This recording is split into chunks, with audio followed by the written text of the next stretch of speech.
Healthcare facilities, which include community health centers, government hospitals, and private clinics, are the places people run to for treatment when they are sick. Yet these facilities are also the hub of healthcare-associated infections such as urinary tract infections, UTIs, stomach flu, sepsis, pneumonia, and others. Both patients and health workers are at risk of healthcare-associated infections if they are exposed to dirty surfaces, poorly disposed medical equipment, unsafe sanitation facilities, contaminated water, and poor hand hygiene while at the health center. With only 10 years left to achieve the Sustainable Development Goals, government and stakeholders will progress by leaps and bounds if WASH in healthcare facilities was prioritized. SDG, goal number 6.1, increase access to clean, safe water. Goal 6.2 on sanitation, including challenges of open defecation, reaching out to women and girls. The goal number 6.3, I think is the one on water quality. And then respecting the other targets, but more specifically the target 6.6b that talks about involving the communities in decision-making processes. Kabarole district in western Uganda is facing challenges due to inadequate WASH in healthcare facilities. According to the assessment report of 40 healthcare facilities released in 2019, 65% met the required water standards, 38% met the required sanitation standards, 5% met the required hand hygiene standards, and 0% met the environmental cleaning standards. When we look at the latrines, sanitary utilities, we are also looking at gender issues. If I'm a lady and I have come to the facility and I need to wash, maybe I'm in my menstrual periods, where do I go to wash? And if I go there, is there running water? We normally tell the patients to first eat themselves, then they come here because the patients have nothing to use. We also give injections. We also do some dressings. But you find at the health center 3, we don't have an incinerator. We have a pit where we burn from. And burning itself is also not hygienically recommended.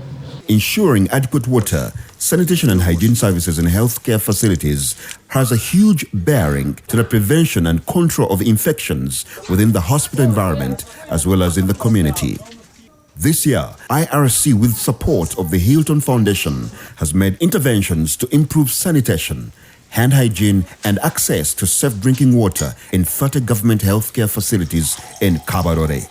Latrines have been renovated to meet the required World Health Organization standards of privacy, adequate number of stances according to the population, cleanable floors, and inclusive accessibility for persons with disabilities. When we came here, we found that it was about to be full, so we had to empty it first. Then we put in DX4. We have repaired the floor. We have installed the saddle pans. We have repaired the curtain wall. And all what you are seeing is new. I wish if you could see the one we have on this side. It has a shuttle toilet pan and it has doors that can close when someone is inside and opens when someone needs. The healthcare workers have their own latrine, female have their own with a bathroom, and even the other OPD clients have their own latrine. Murungi Annette is a nursing assistant and infection prevention control focal person at Rubingo Health Center 2. Her duty is to ensure that both clients and healthcare workers learn and adopt positive WASH behavior. When they come here, you never know, they may come with infections, they end up infecting us. Or they may come without infection, then when we've not washed hands, we infect them.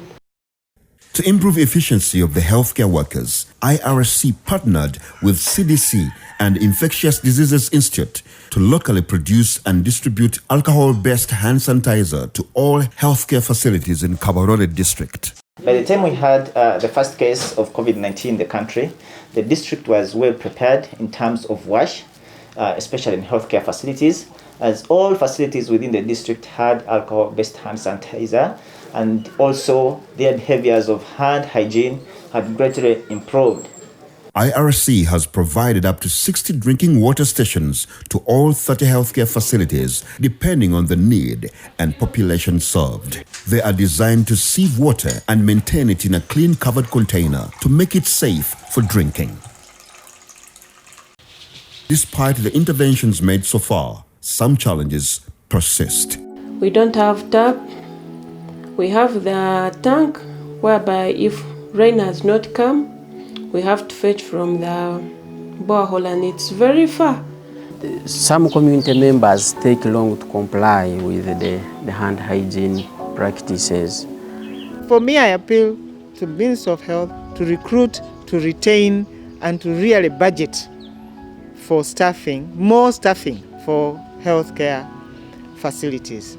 It's not only Cabarole, we need to have them everywhere.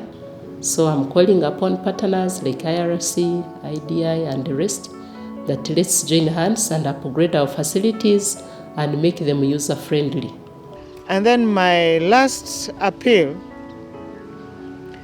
goes to both the Ministry of Health and the Ministry of Water and Environment around the issue of water. The access, increased access. All the inpatients' rooms should really have water. We need additional funding in these for washing healthcare facilities. But we also need specific individuals to address or to talk about these issues where funds are being allocated, that somebody knows that it is special attention for a healthcare facility. It's not business as usual.